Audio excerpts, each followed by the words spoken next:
بسم الله الرحمن الرحيم. الحمد لله رب العالمين، ولا عدوان إلا على الظالمين، وأصلي وأسلم على من أرسله الله رحمة للعالمين وعلى آله وأصحابه أجمعين. أيها الأحبة، عوف بن مالك الأشجعي رضي الله عنه يقول: استأذنت على رسول الله صلى الله عليه وسلم في خبائه في غزوة تبوك، قال: فأذن لي،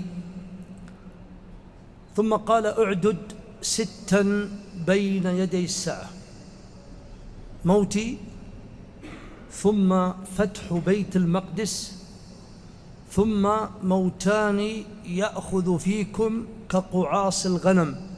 والموتان في اللغة العربية بمعنى الموت الذريع الذي يأخذ في الناس أخذ شديد، وهذا كان قد وقع في ما يسمى بطاعون عمواس في عصر أو في عهد عمر رضي الله تعالى عنه.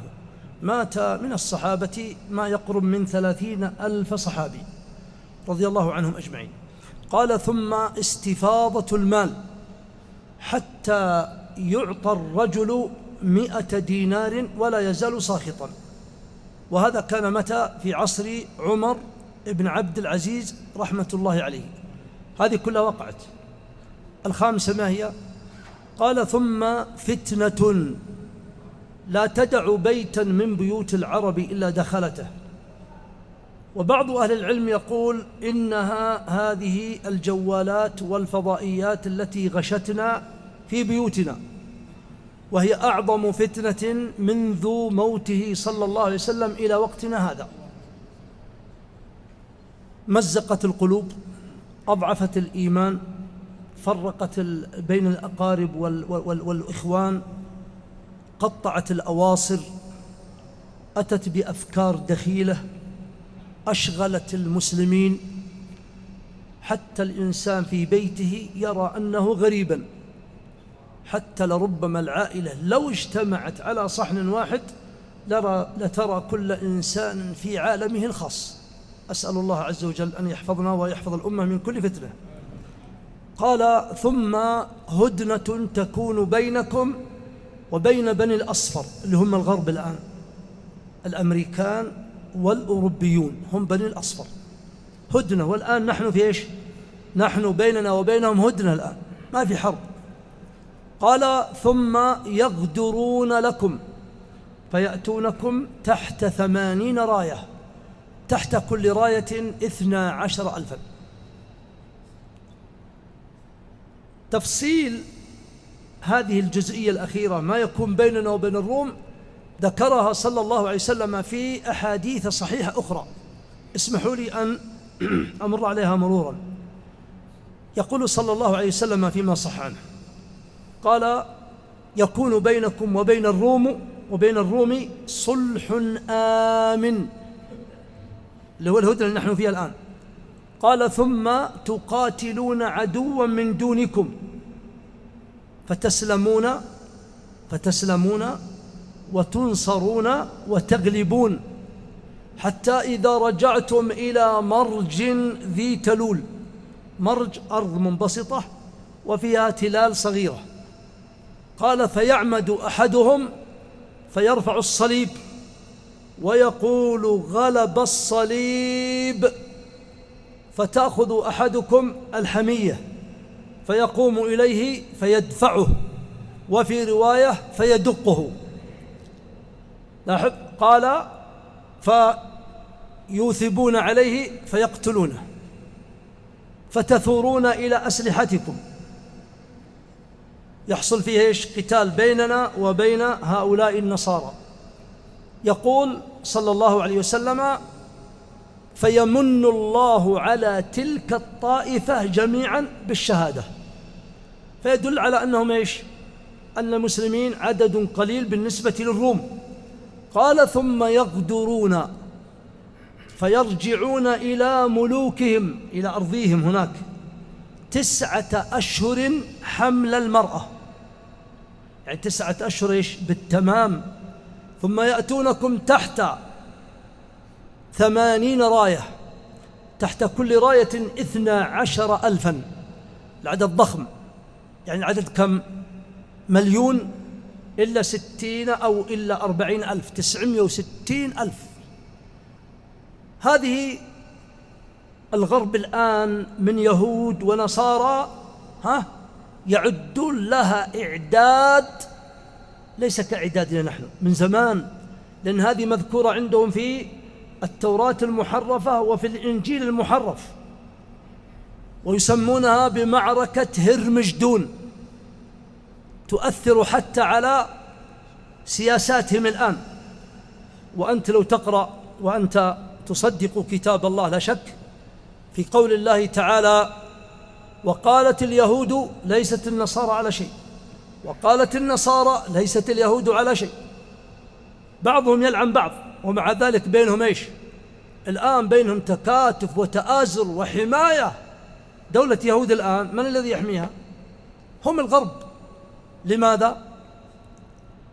لأنهم في نبوءاتهم أن هرمجدون تكون بعد إقامة الهيكل من اليهود على أنقاض بيت المقدس، وهم يسعون من زمن لهدم بيت المقدس ثم يقيمون هيكل سليمان لا مكنهم الله.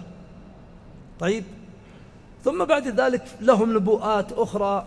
اليهود يستبشرون أن المسيح الدجال يخرج على إثرها وينتصر لليهود، والنصارى يعتقدون أن عيسى عليه السلام سيبعث ويرفعهم فوق السحاب وينصرهم على من سواهم.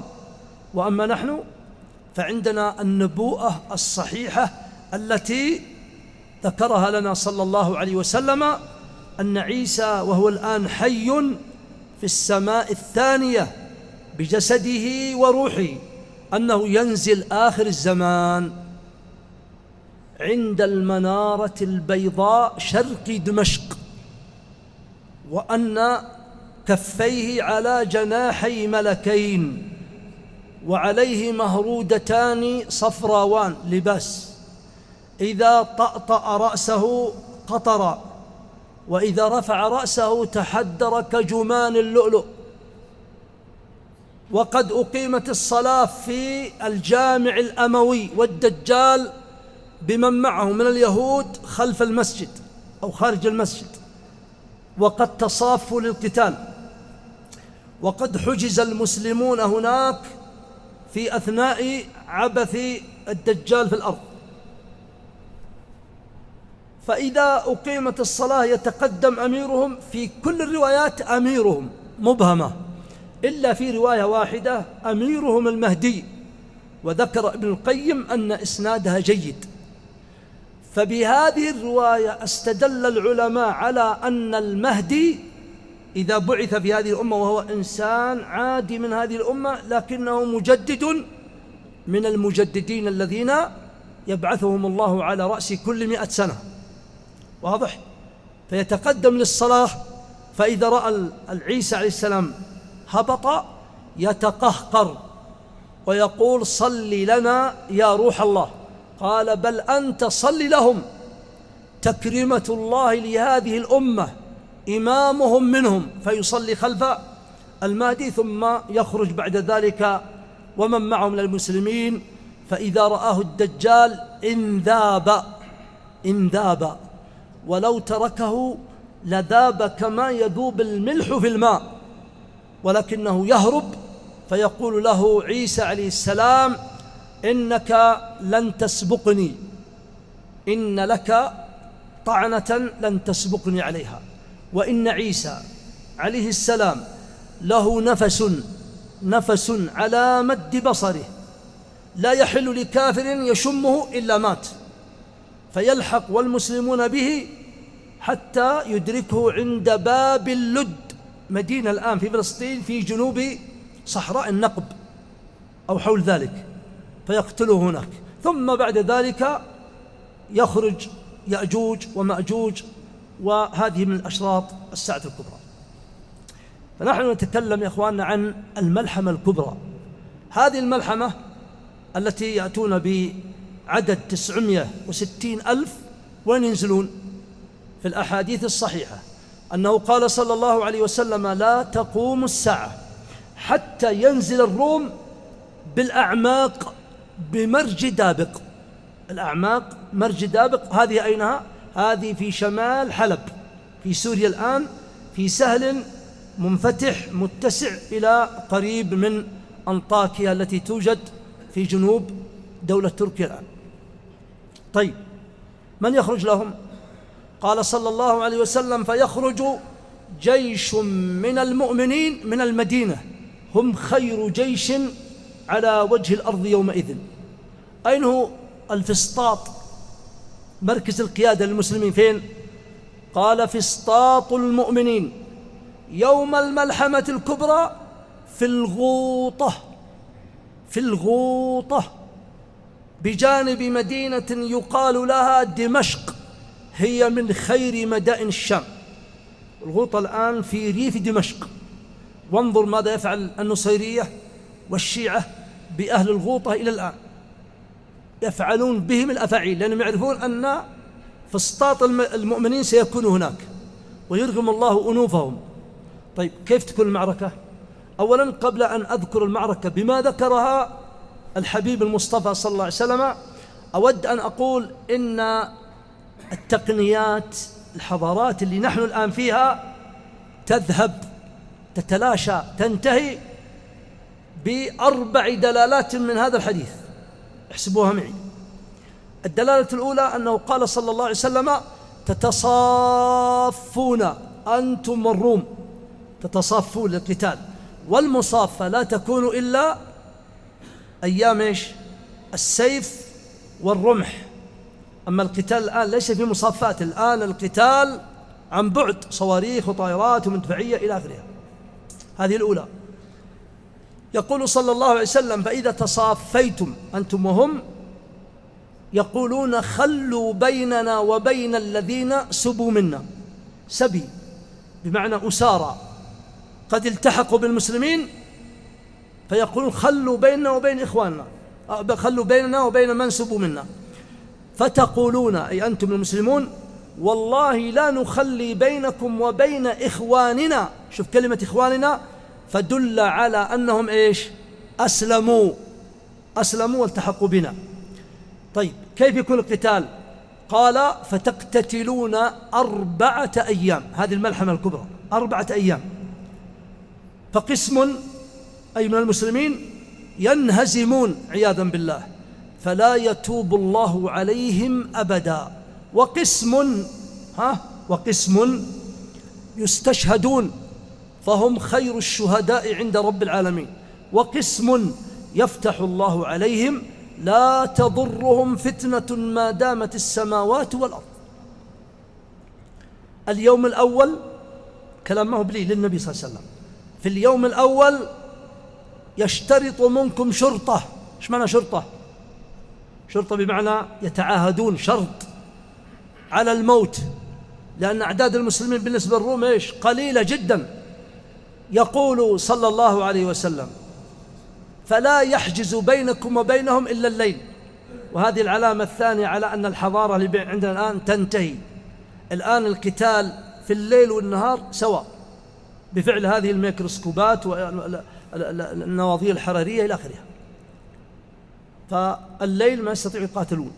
قال: ولا غالب ولا مغلوب، وتفنى الشرطة. الشرطة يموتون كلهم.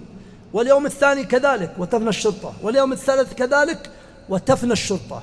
قال: فينهد في اليوم الرابع، أي ينهض من بقي من المسلمين على الروم، فيفتح الله عليهم، فيقتلون فيهم قتلة لم ير مثلها، حتى أن الطائر ليمر من فوق سماء المعركة لا يجوزها إلا قد خر ميتا.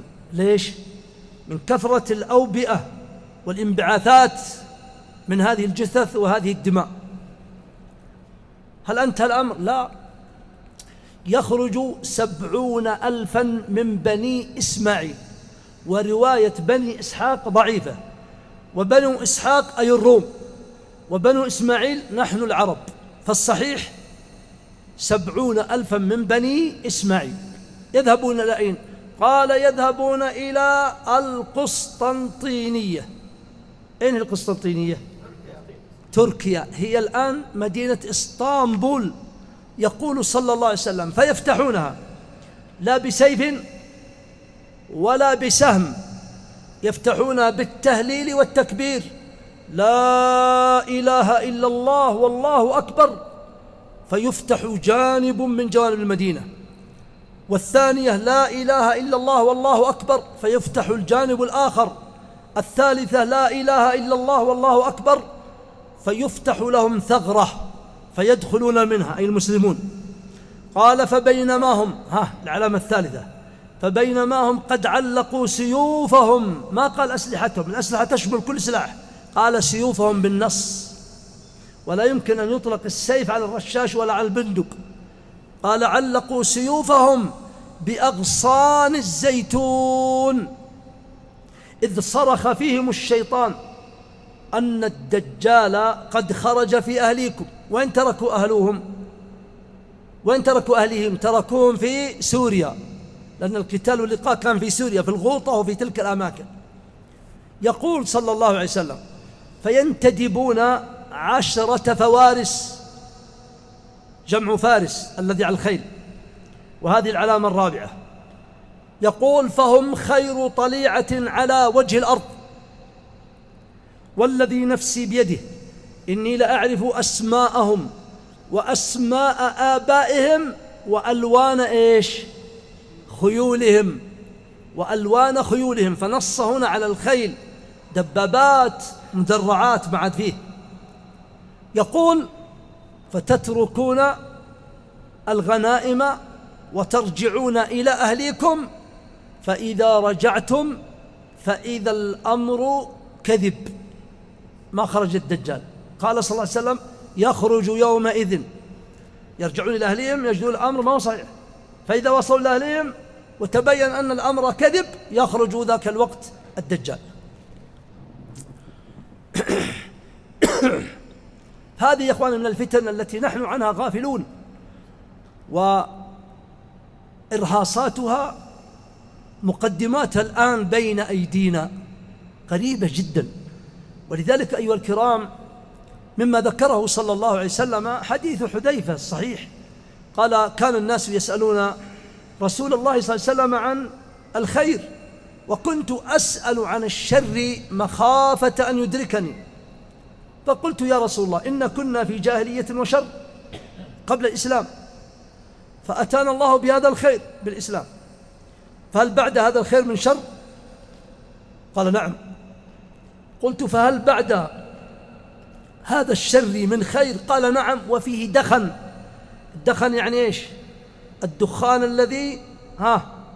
الذي يغبش وضوح الرؤية، مثل الضباب مثل كذا، الرؤية غير واضحة. قلت وما دخنه؟ قال قوم يستنون بغير سنتي ويهدون بغير هدي، تعرف منهم وتنكر. والآن انظر كيف تقليد اليهود والنصارى، وكيف الألبسة، كيف نسأل الله العافية، تقليد عجيب، تعرف الصلاة وتنكر أمور أخرى. طيب، قال صلى الله عليه وسلم بعد أن سأله أيضا حذيفة قال يا رسول الله فهل بعد ذلك الخير من شر؟ قال نعم. انتبه، دعاة على أبواب جهنم من أجابهم إليها قذفوه فيها. قلت من هم؟ صفهم لنا يا رسول الله. قال من جلدتنا، مثلنا عرب، من قبائلنا، من شعوبنا، من الشعوب العربية والإسلامية. قال من جلدتنا ويتكلمون بيش؟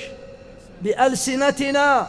انظر الآن، دعاة الديمقراطية، دعاة تحرير المرأة كأن المرأة مظلومة في الإسلام، دعاة مساواة المرأة بالرجل، دعاة التقريب بين الأديان، دعاة محاربة أو محاورة الأديان، دعاة الإلحاد، دعاة الإلحاد. والآن موجة الإلحاد ترى منتشرة في جميع البلدان العربية والإسلامية بين الشباب والفتيات، كم من بيت الآن مسلم مؤمن ملتزم، وفي ثنايا هذا البيت شباب وفتيات ينكرون وجود الله عز وجل، دعاة عبدة الشيطان، دعاة اللادينية موجودون الآن. من أجابهم إليها قذفوه فيها. المخرج: قال حذيفة: يا رسول الله فماذا تأمرني به إن أدركت ذلك؟ حذيفة مات بعافية رضي الله عنه وما أدرك، لكنني أنا وإياك أدركنا هذه الفتن. قال صلى الله عليه وسلم: أن تلزم جماعة المسلمين وإمامهم، لا تخرج عن جماعة أهل السنة والجماعة. قلت: يا رسول الله فإن لم يكن لهم إمام ولا جماعة، مثل الأقليات المسلمة في الغرب الآن ما عندهم إمام. قال: فاعتزل تلك الفرق كلها ولو أن تعض على أصل شجرة حتى يدركك الموت وأنت على ذلك. يقول صلى الله عليه وسلم في الحديث الصحيح: بادروا. شوف في هذا الحديث لخطورته قدم المخرج قبل ذكر الفتنة. بادروا بالأعمال، أي الأعمال الصالحة. فتن كقطع الليل المظلم، يصبح الرجل مؤمنا ويمسي كافرا، ويمسي مؤمنا ويصبح كافرا، يبيع دينه بعرض من الدنيا. هل رأيناهم يا إخواني؟ والله رأيناهم في هذه السنوات. والله كان فيهم بعضهم دعاة يتصدرون المنابر، وإذا هم نسأل الله أن يعافينا وإياكم إذا هم غيروا وبدلوا. يقول حذيفة أمين سر رسول الله صلى الله عليه وسلم قال: إن أردت أن تعرف هل أصابتك الفتنة أو لا فانظر إلى قبل الفتنة، هل كنت تحل شيئا الآن تحرمه، أو تحرم شيئا الآن تحله، فاعلم أن الفتنة قد أصابتك. بعض طلاب العلم وبعض العلماء مثلا هم صفوة الأمة، فكيف بنا الباقين؟ بعضهم كان يقول إن تغطية الوجه محرم، وهو الحقيقة، أقصد كشف الوجه، كشف الوجه محرم، وهذا هو الحقيقة والأدلة عليه، ويذب عن ذلك وينافح ويكافح. الآن تبدلت المواقف وبدأ يقول لا المسألة خلافية، ويجوز للمرأة أن تغطي شعرها، كأن الشعر أعظم فتنة من الوجه، ويجوز أن تخرج وجهها. ماذا تقول في قول الله تعالى: ولا يبدين زينتهن، وإذا سألتموهن فاسألوهن سألتموهن متاعا فاسألوهن من وراء حجاب. يا أيها النبي قل لأزواجك، بدأ بأزواجه صلى الله عليه وسلم، وبناتك ونساء المؤمنين يدنين عليهن من جلابيبهن ذلك أدنى أن يعرفن فلا يؤذين. المخارج يا أخواني، والحديث يطول، المخارج من الفتن كثيرة. أولا الدعاء، ادعى الله أن يحميك من الفتنة وأهلك، ادعى الله، تضرع. يقول حذيفة رضي الله عنه وأبو هريرة رضي الله عنه قال: ستكون فتن في آخر الزمان لا ينجو منها إلا من دعا دعاء الغريق، دعاء الغريق. وقال صلى الله عليه وسلم وهو يوصي بأن يكون الدعاء في دبر كل صلاة: اللهم إنا نسألك فعل الخيرات وترك المنكرات وحب المساكين، وأن تغفر لي وترحمني وتتوب علي، وإذا أردت بعبادك فتنة فاقبضني إليك غير مفتون. والأمر الثاني طلب العلم الشرعي على أيدي العلماء، لأن العلم نور والفتن ظلمات، ولا يبدد الظلمات إلا النور. يقول الحسن البصري: إن الفتنة تأتي إلى الأمة يراها العلماء قبل مجيئها، وإذا ولت مدبرة رآها بقية الناس، بعد أن صفعت من صفعت ونجا من نجا، نجانا الله وإياكم. الثالثة اجتناب مواطن الفتن. بعض الشباب الآن يقول: لا ما عليك، إني بو فلان وتربيتي زينة ولا علي، ويخالط الفتن ويأتي في أتونها. يقول صلى الله عليه وسلم: إن السعيد لمن جنب الفتن، وكررها ثلاثا. الرابعة والأخيرة الإقبال يا أخواني على التوبة والعبادة، لا سيما صلوات الخمس في المساجد، وكثرة قيام الليل وكثرة صيام النفل وكثرة النوافل المطلقة والمقيدة وكثرة القرآن والتلاوة والصدقة وأعمال الخير، لقوله صلى الله عليه وسلم: العبادة في الهرج. في الهرج يعني إيش؟ في الفتن واختلاط الأمور، كهجرة إلي. عصمني الله وإياكم من الفتن وجميع المسلمين. اللهم احفظنا بحفظك وتولنا بحسن ولايتك. اللهم اجعلنا هداة مهديين غير ضالين ولا مضلين. اللهم إنا نسألك علما نافعا وقلبا خاشعا ورزقا واسعا وعملا صالحا متقبلا. اللهم احفظ بلادنا وبلاد المسلمين من كل فتنة وغائلة يا رب العالمين. اللهم احفظنا فوق الأرض وتحت الأرض ويوم العرض يا رب العالمين. اللهم رب جبرائيل وميكائيل وإسرافيل، فاطر السماوات والأرض، عالم الغيب والشهادة، أنت تحكم بين عبادك فيما كانوا فيه يختلفون، اهدنا لما اختلف فيه من الحق بإذنك، إنك تهدي من تشاء إلى صراط مستقيم. سبحان ربك رب العزة عما يصفون، وسلام على المرسلين، والحمد لله رب العالمين. صلى الله وسلم على نبينا الكريم وآله وصحبه أجمعين. جمعية الدعوة والإرشاد وتوعية الجاليات بأبها، بالدعوة نحيا.